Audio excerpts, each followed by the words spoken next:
Praise Lord. ഇന്ന് Cherthala KSRTC സ്റ്റാൻഡിന് സമീപം ദൂരത്തും ചാരത്തുമായി കാത്തു നിൽക്കുന്നവരും ഉപജീവന മാർഗത്തിനായി വീട്ടിൽ നിന്ന് വന്നിട്ടുള്ള എല്ലാ സഹോദരി സഹോദരന്മാർക്കും കർത്താവായ യേശുക്രിസ്തുവിന്റെ സമാധാനം. പ്രിയപ്പെട്ടവരെ, ഇന്ന് ഈ ദേശത്ത്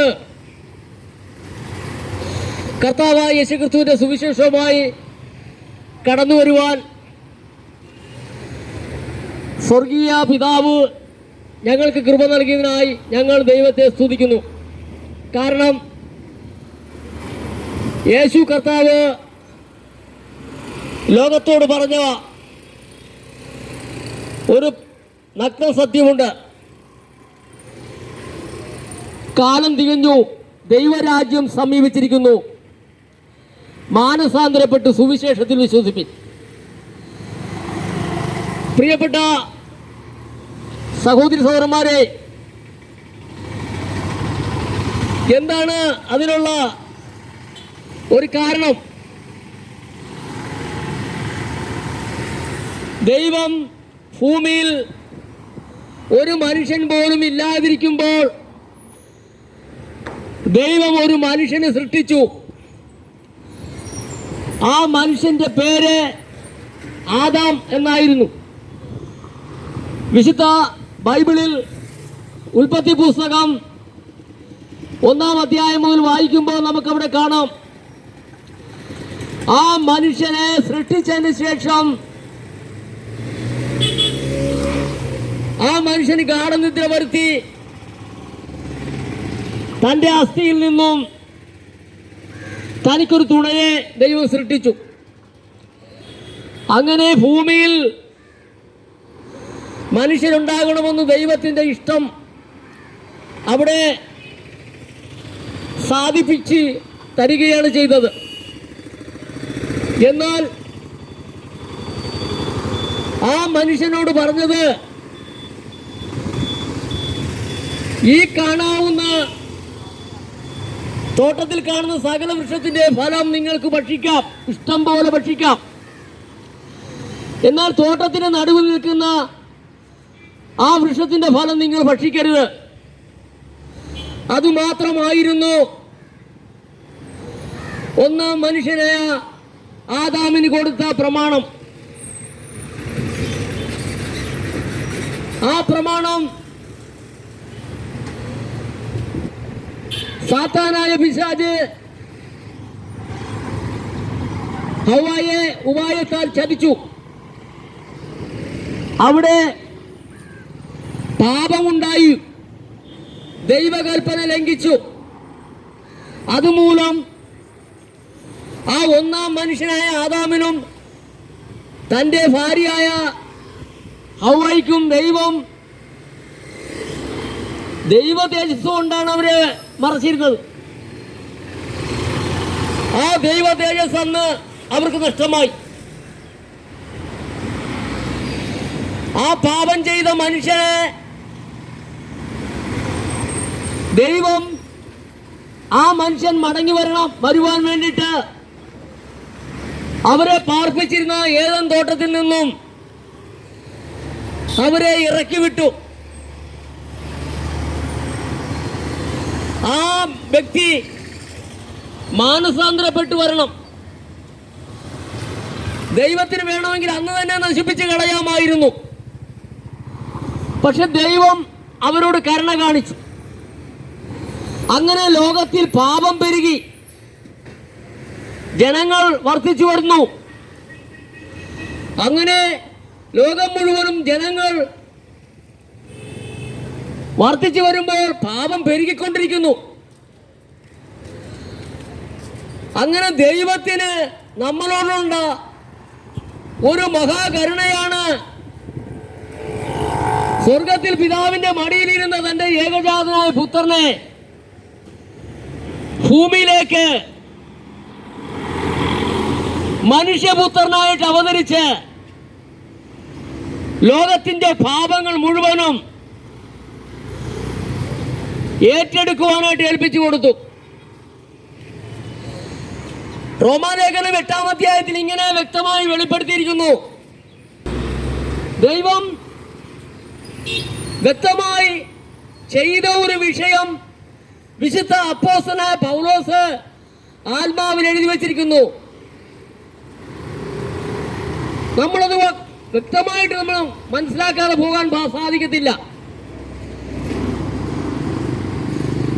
സ്വന്തം പുത്രനെ ആദരിക്കാതെ നമുക്കെല്ലാവർക്കും വേണ്ടി ഏൽപ്പിച്ചു തന്നവൻ അവരോടുകൂടി സകലവും നമുക്ക് നൽകാതിരിക്കുമോ?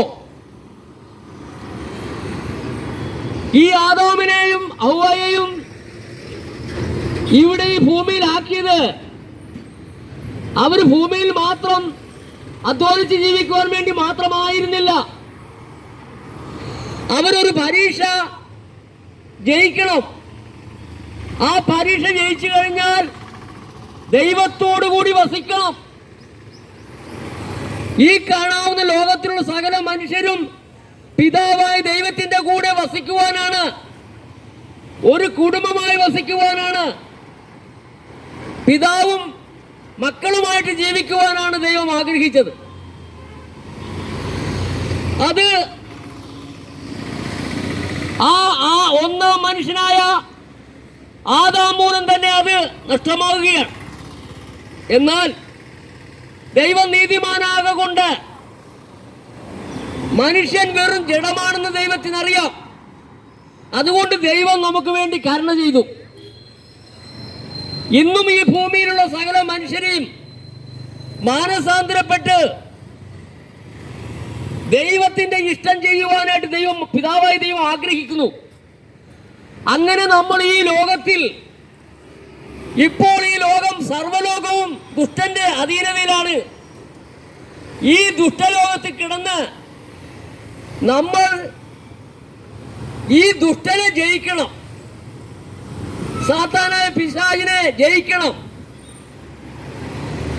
അപവാദിയായ തെറ്റിച്ചു കളയുന്ന ഈ പിശാചിനെ നാം ജയിച്ചു വരുവാൻ ദൈവം നമുക്ക് തന്റെ ഏകജാതനായ പുത്രനിലൂടെ നമുക്കൊരു പ്രമാണം തന്നിരിക്കുന്നു.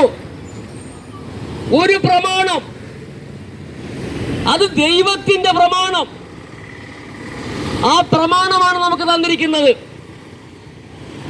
അതുകൊണ്ട് ലോകത്തിലുള്ള സകല മനുഷ്യരും പാപം ചെയ്ത് ദൈവ തേജസ് നഷ്ടപ്പെടുത്തിയിരിക്കുന്നത് കൊണ്ട് ആ മനുഷ്യനെ രക്ഷിക്കുവാൻ സ്വർഗീയ പിതാവ് തന്റെ പുത്രനിലൂടെ ഈ ലോകത്തിലുള്ള ജനങ്ങളെ തിരഞ്ഞെടുത്ത് അവരെ പഠിപ്പിച്ചു. യേശു 30-ാമത്തെ വയസ്സിൽ തന്റെ മാതാപിതാക്കന്മാർക്ക് കീഴ്പ്പെട്ടിരുന്നുകൊണ്ട് 30-ാമത്തെ വയസ്സിൽ ജോർദാൻ നദിയിൽ പോയി സ്നാനമേറ്റ് 40 ദിവസം ഉപവാസത്തോടും പ്രാർത്ഥനയും കൂടിയിരുന്ന് സാത്താനായ പിശാചിന്റെ പരീക്ഷണങ്ങളെ ജയിച്ച് ഗലീല കടപ്പുറത്തേക്ക് വന്നു. ഗലീല കടപ്പുറത്തേക്ക് വരുമ്പോൾ അവിടെ കുറച്ച് മത്സ്യത്തൊഴിലാളികൾ മീൻപിടുത്തമെല്ലാം കഴിഞ്ഞ് അവർ വല നന്നാക്കിക്കൊണ്ടിരിക്കുന്നു. ആ വല നന്നാക്കിക്കൊണ്ടിരിക്കുന്ന ആ ജനത്തെ ചെന്ന് യേശു കണ്ടിട്ട് പറയുകയാണ്, നിങ്ങൾ ഇന്നു മുതൽ മനുഷ്യരെ പിടിക്കുന്നവരാവും, നിങ്ങൾ എന്റെ പിന്നാലെ വരുമെന്ന് പറഞ്ഞു. സെബദിയുടെ മക്കൾ യോഹന്നാനും യാക്കോബും സെബദിയോടുകൂടി ഒന്നും മിണ്ടാതെ ഈ യേശുവിന്റെ പിന്നാലെ വലയും വള്ളവും വിട്ട് അപ്പനെയും വിട്ട് യേശുവിന്റെ പിന്നാലെ പോയി. അങ്ങനെ ഓരോരുത്തരെയും കണ്ട്, പത്രോസിനെ കണ്ട്, അന്ത്രയോസിനെ കണ്ടു, യാക്കോബിനെ കണ്ട്, അങ്ങനെ 12 പേരെ തിരഞ്ഞെടുത്തു. ഈ 12 പേരെയും പഠിപ്പിച്ച് ലോകത്തിന്റെ ഗുരുക്കന്മാരാക്കി മാറ്റി. അവർ ഭൂമിയിൽ ചെയ്തു കൂട്ടിയ കാര്യങ്ങൾ വിശുദ്ധ വേദപുസ്തകത്തിൽ എഴുതിയിട്ടുണ്ട്. മരിച്ചു കിടന്ന തബീത്തായെ ഉയർപ്പിച്ചു. അനേക കുഷ്ഠരോഗികളെ സൗഖ്യമാക്കി, അനേക തളവാദ രോഗികളെ സൗഖ്യമാക്കി, മുടന്തന്മാർക്ക് സൗഖ്യം കൊടുത്തു. അങ്ങനെ അനേക രോഗികളെ സൗഖ്യമാക്കിയും മരിച്ചവരെ ഉയർപ്പിച്ചും യേശു കർത്താവ് വലിയ അത്ഭുതങ്ങൾ ചെയ്തുകൊണ്ട് ലോകത്തോട് പറഞ്ഞു. എന്താണ് ലോകത്തോട് പറഞ്ഞത്? മത്തായി 5 നമ്മൾ വായിക്കുമ്പോൾ അവിടെ വ്യക്തമായിട്ട് പറഞ്ഞു, സൗമ്യതയുള്ളവർ ഭാഗ്യവാന്മാർ, അവർ ഭൂമിയെ അവകാശമാക്കും. ദുഃഖിക്കുന്നവർ ഭാഗ്യവാന്മാർ, അവർക്ക് സന്തോഷമുണ്ടാകും. ദരിദ്രന്മാരായ ഭാഗ്യവാന്മാർ, അവർക്ക് അവരുടെ ആഗ്രഹങ്ങളെല്ലാം ദൈവം നടത്തിക്കൊടുക്കും. അങ്ങനെ യേശു ലോകത്തോട് സംസാരിക്കുവാൻ തുടങ്ങി. അങ്ങനെ 12 പേരെ യേശു കർത്താവ് പഠിപ്പിച്ച് ഈ ലോകത്തിന്റെ ഗുരുക്കന്മാരാക്കി മാറ്റി. യേശു സർവ്വലോകത്തിലെ പാപത്തിന് പരിഹാരമായി തീർന്നു. യേശു മരിച്ചു, അടക്കപ്പെട്ട് 3-ാം ദിവസം ഉയർത്ത്.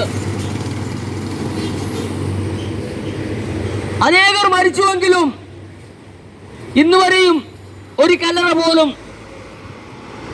തുറന്നു കിടക്കുന്നില്ല. എന്നാൽ യേശുവിന്റെ കല്ലറ 3-ാം ദിവസം തുറന്നു കിടക്കുന്നു. യേശു മരിച്ചെങ്കിൽ യേശു ഉയർത്തുപോയി.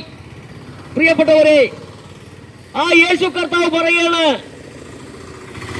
കാലം തികഞ്ഞു, ദൈവരാജ്യം സമീപിച്ചിരിക്കുന്നു, മാനസാന്തരപ്പെട്ട് സുവിശേഷത്തിൽ വിശ്വസിപ്പീൻ.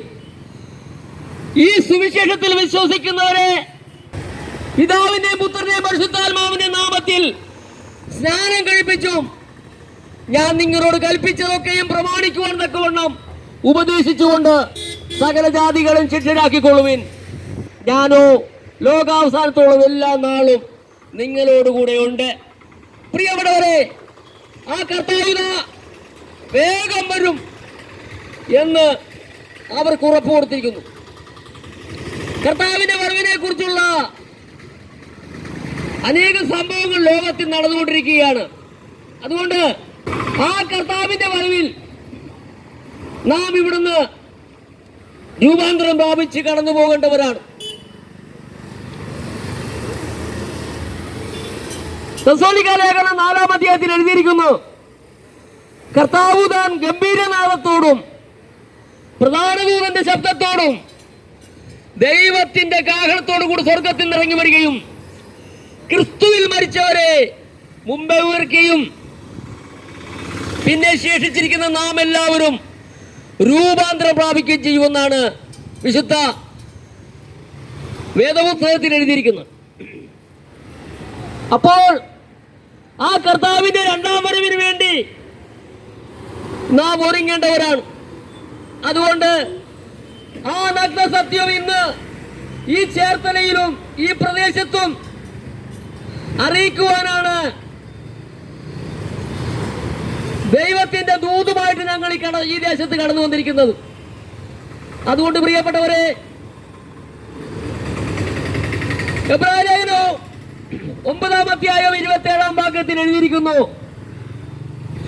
ഒരിക്കൽ മരിക്കുകയും പിന്നെ ന്യായവിധിയും സകല മനുഷ്യർക്കും നിയമിച്ചിരിക്കുന്നു. പ്രിയപ്പെട്ടവരെ, ആ ന്യായവിധിയിൽ അകപ്പെടാതിരിക്കുവാനാണ് കർത്താവ് നമുക്ക് വേണ്ടി ഈ പ്രമാണം തന്നു തന്റെ ഗുരുക്കന്മാരെ ഈ ലോകത്തിലേക്ക് അയച്ചിരിക്കുന്നു. അതുകൊണ്ട് ആ ന്യായവിധി എന്താണെന്ന് വ്യക്തമായിട്ട് നമ്മൾ മനസ്സിലാക്കണമെങ്കിൽ യോഹന്നാന്റെ സുവിശേഷം 3-ാം അധ്യായം 16 മുതൽ വായിക്കുമ്പോൾ, ന്യായവിധി എന്നതോ വെളിച്ചം ലോകത്തിൽ വന്നിട്ടും മനുഷ്യന്റെ പ്രവൃത്തി ദോഷമുള്ളതാകയാൽ ഇന്നു നാം ചെയ്യുന്ന ഓരോ പ്രവൃത്തികളും ശരിയാണോ എന്ന് നാം ഒന്ന് മനസ്സിലാക്കേണ്ടതാണ്. കാരണം ചെയ്യുന്നതിൽ എന്തെങ്കിലും സത്യമുണ്ടോ? എന്ത് ചെയ്താലും ലോകത്തിൽ മനുഷ്യന് ഒരു നീതിമാനാകുവാൻ സാധിക്കുന്നുണ്ടോ? എങ്ങനെ നീതിമാനായിട്ട് ജീവിക്കാൻ പറ്റും? വെളിപ്പാട് പുസ്തകം വ്യക്തമായിട്ട് പറയുന്നു, നീതിമാൻ ഇനിയും നീതി ചെയ്യട്ടെ, അഴുക്കാടുന്നവൻ ഇനിയും അഴുക്കാടട്ടെ. പ്രിയപ്പെട്ടവരെ, നാം ഒന്ന് മനസ്സിലാക്കണം, നമ്മളിവിടെ ഈ ഭൂമിയിൽ നമുക്കുള്ള ആയുസ് 70-80 വർഷം. പക്ഷേ നമ്മുടെ ആത്മാവ് മരിക്കുന്നില്ല, ആത്മാവിന് മരണമില്ല. ആത്മാവ് ഒന്നെങ്കിൽ നിത്യതയിൽ പോകണം, അല്ലെങ്കിൽ യാതനാസ്ഥലത്ത് പോകണം. ആത്മാവിന് പോകുവാൻ 2 വഴിയേ ഉള്ളൂ. ഈ ശരീരമാവുന്ന കൂട് ഇവിടെ ഉരുണ്ട് വീണ് കഴിഞ്ഞാൽ ആത്മാവിന് നിലനിൽക്കുവാൻ കഴിയില്ല. ആത്മാവ് പോയേ പറ്റൂ. ഒരു സെക്കൻഡ് കൊണ്ട് ആത്മാവ് പോകേണ്ട സ്ഥാനത്ത് പോകും. പക്ഷേ ആ ആത്മാവിന് സമാധാനം ലഭിക്കണമെങ്കിൽ യേശു കർത്താവ് പറയുന്നു, ഞാൻ എന്റെ സമാധാനം നിങ്ങൾക്ക് തരുന്നു. ലോകം തരുന്നത് പോലെ അല്ല എന്റെ സമാധാനം, നിത്യസമാധാനം, അത് ഞാൻ നിങ്ങൾക്ക് തന്നേച്ചു പോകുന്നു. ആ സമാധാനത്തിൽ നിൽക്കുവാൻ ഇന്ന് ചേർത്തലയുള്ള ജനത്തെ ഞാൻ ആഹ്വാനം ചെയ്യുകയാണ്. ഞാൻ ഇത് പറഞ്ഞുകൊണ്ട് ഞാൻ എൻ്റെ സഹോദരന്മാരുണ്ട്, അവർക്ക് ഞാൻ ഈ മൈക്ക് കൈമാറുകയാണ്. അവരിൽ നിന്നും ഇതിൽ വലിയ കാര്യങ്ങൾ നിങ്ങൾ അറിയുവാനുണ്ട്. അതുകൊണ്ട് ഞാൻ സമയം കളയുന്നില്ല. കർത്താവ് നിങ്ങളെ അനുഗ്രഹിക്കട്ടെ. സ്തോത്രം.